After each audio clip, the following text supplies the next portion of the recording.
So I belong to a lower middle class family, been brought up in a house which is just one room. So today, I stayed in a house which is as big as a bathroom I used today. And there is a concept called as chawl in India, where we go to public toilets. So we carry our buckets and we go to a public toilet. I studied in a very small school, and it was called as an English medium school, but we hardly spoke in English. So we hardly spoke in English. So,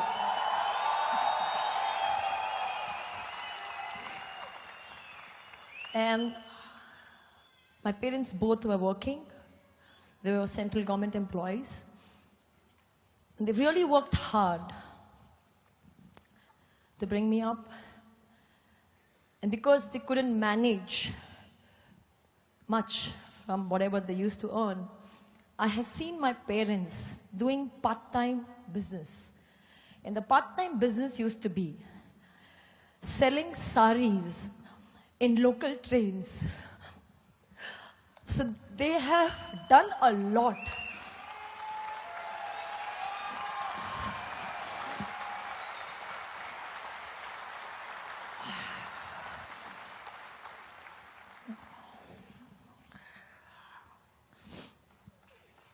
Thanks. I'm sorry. So I come from that background and managed to obviously study, and they did a lot for me to study, and they ensured that I get some good job. And then my journey started to earn money. I worked for close to 15 years. Started as a telecaller. Today, a lot of people get irritated with telecalls that you get. You say credit cards. People call and bug you. Thank you. So I was one of them. But I was very happy that from day one I started off, I gave my 100% in anything and everything that I did. And did good for myself. And I grew from a telecaller to becoming something that most of the corporate guys aspire to be. I became a CEO of a company. But my hunger was there. I didn't know what was the hunger for. I had no clue what the hunger was for. Life was on, and while this was going on, I had a few personal challenges on relationships. I had a broken relationship, and my father always said that he never wanted a daughter. And he had his own reasons of why not a daughter, because he had 3 sisters and he had gone through a lot to get them married. And when I was born, he was very happy. I mean, I have the best dad anyone could ever have in this world. But obviously, I knew the reason why he didn't want a daughter. And when I went through a broken relationship, he cried and he said, "This is why I didn't want to have a daughter. That I can't take the pain.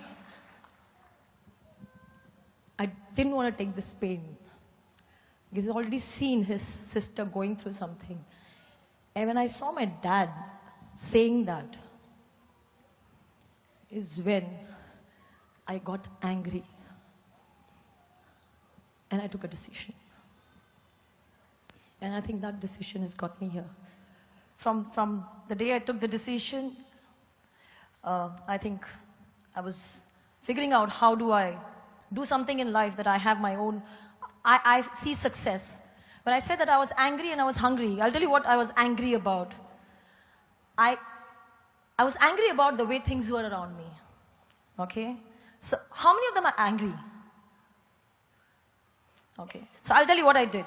When I was angry, I didn't cry. I changed things. I just changed. So every time I was angry, I've taken a decision that I don't want to see this again in my life. Never again. So there are a couple of things things that happened in my life where I have taken a decision and I got angry. So that was once that I really got angry and I said I need to do something where I never ever face anything like this again. That people take me for granted, I lose things and I keep crying. So I started looking out. I was in a seeking mode and this business came into my life. It came into my life. I started off, I think that was similar, a year and a half, a huge team, but one side. The other side, every person I signed up was sleeping. Every person I signed up was sleeping. And I didn't know what was happening. But trust me, I was so busy that I didn't have time to even think why things are like that. I didn't have time to think. So I kept on and on. So my first VCON, so a lot of people are, I'm in service there and I keep looking at people. People are crying about not having place and they're getting pissed off and moving out. I'll tell you what, I didn't have money when I came for my first VCON. I was so excited when I started off the business. In first month, I made so much money that I quit my job. Okay? I quit my job. I went full time. Okay? It was it was just the decision. I said, let me just go full time. I went full time. And then for a year and a half, no money. No money to come for VCON. So let me tell you, people say that I don't have money. I don't have jewelry to sell. I don't have funds to sell. I don't have a car to sell. I had nothing to sell. I sold off. Guess what did I sell to travel? Newspaper. Okay? Every rupee was important for me. So all the newspapers at home, I started counting even that. How much money will I get if I sell newspaper? How much money will I get if I sell my music system? How much money will I get if I sell my table? How much money will I get if I sell my TV? So I have sold things to survive. Okay? And then I don't have money. I still didn't have money. I had to come for VCON. Guess what? So most of them are embarrassed. They cry, they crib about not having money to come to VCON. I borrowed money from my maid. Because my maid had 2 daughters. Let me finish. My maid had 2 daughters who were also working. She was earning more than me. I borrowed money from my maid. And I didn't have money to even pay her. For 3 months she worked without salary. And she said, I'm not going to leave you. And she was giving me money. I had no money for grocery. She used to cook food in her house and she used to get it for me. Okay?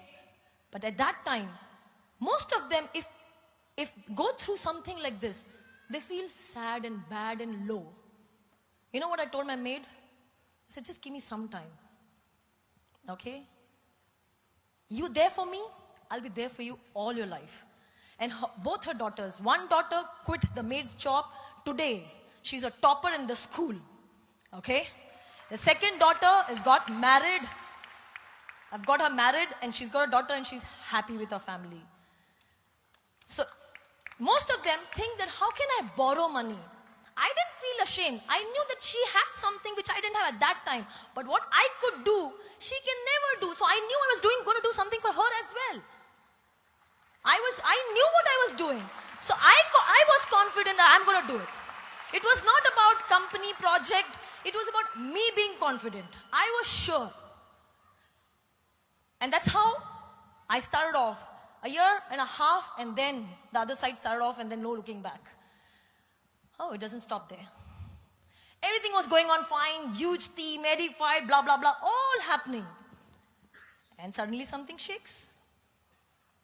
Newspapers and everybody in the organization started looking at things in a very different way. I don't know what happened. People showed belief, conviction, blah, blah, all that. But one small challenge, I think it's a small challenge. One small challenge, everybody got shaken. Now, then I realized, that is when I realized what dream is. Because I didn't get shaken. I didn't get shaken at all. That's when I realized, now I know what dream means. Though I used to take modules and sessions with my team talking about dream, I knew so many people talking about it in my organization. That's when I realized I have not got shaken. So all the modules that I had attended of all big speakers, it made sense. Oh, this is what happens. Decision, dream, this is what it means. Not moving, just not moving. You getting me? So that's exactly what happened. So 6 months back, things changed. Business, very different scene. From somewhere I reached, it came down. Because I had built it, I knew how to build it again.